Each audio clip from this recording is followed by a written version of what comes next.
Hey, this is Flatlander Mike once again from Saskatchewan, Canada, and today's video is going to be putting in a second battery.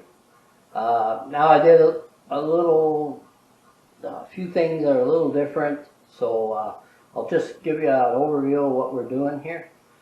It's already put in. I had some problems with the camera that it wasn't aware of, and it didn't record right, so I'm just going to do it again. So stay tuned. Okay, so what I did was I added a second battery, and I put a brand new battery in the machine, and so the other one wasn't too bad.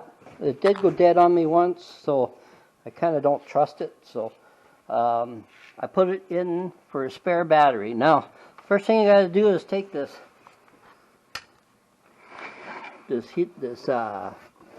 bulkhead, or whatever you want to call it. It's just a few push connectors.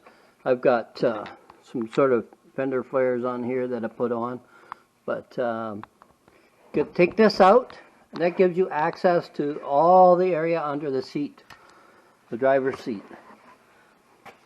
If you don't do that, you'll never get the battery in. Okay, so we'll go back. Okay. So what I did,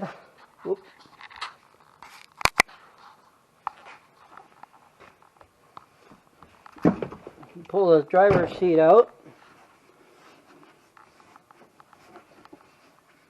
and there's a cover right here.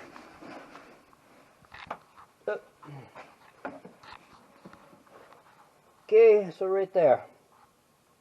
Take one bolt out, and then that just pops out. And you have a round hole that you can access the battery. I'll take that off and show you. Okay, so here we go.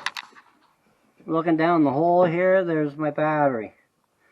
Okay, I made a box in there, a square frame out of angle iron. Welded a couple tabs on it. Bolted it down to the skid plate. It's a metal skid plate, so you don't have to worry about it breaking or anything, and then a battery hold down. Now you can use a box if you want, the plastic boxes and stuff, but I just had some scrap steel, so I just welded it together. So you see I got two battery cables. Make sure they're heavy enough. Believe these are 6-gauge wires. I got them from my local marine store, and they take them off the boats because the motors have one, and also the pontoons come with them, or some of the boats come with their own battery cables, so they have extra battery cables. So I bought them from there, and they were had to cut one and solder some stuff on, but what I did was I ran that battery cable all the way to the front through the tunnel. You can see, I don't know if you can see the tunnel there, and then ran it through the tunnel here up to the battery, because I hooked it right to the battery. Now the other thing I have here is I have a battery switch hooked into the positive. Okay, so here it is on the outside. Okay, and it's a removable key. I can take the key out. Okay, and then I can put it in. And when I switch it there, now we have both batteries hooked together. When I turn it back to off, it isolates this battery in the back. So if I'm going on a long trip out to the lake or whatever, I can turn it on, and it'll charge both batteries.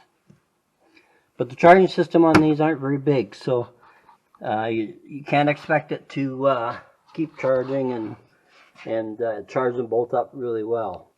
But I put the two batteries in because I'm putting the plow on it, and I'm going to be using the winch a lot, so